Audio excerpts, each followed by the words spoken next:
This is the new DNAKE doorbell kit.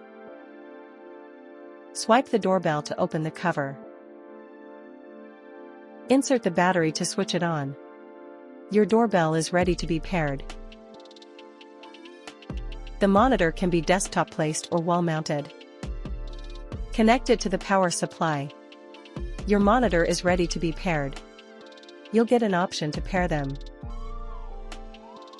Long press on the button at the back of the doorbell and it'll be paired. Complete the initial settings, and then click on Settings for other changes.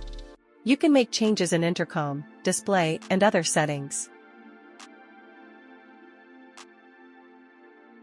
Then connect to a Wi-Fi network.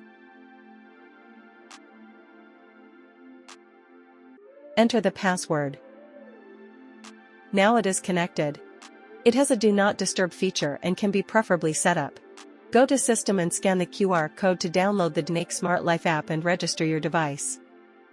It also shows live footage. You can use it to lock, unlock, talk, and for various other features. Let's test the doorbell.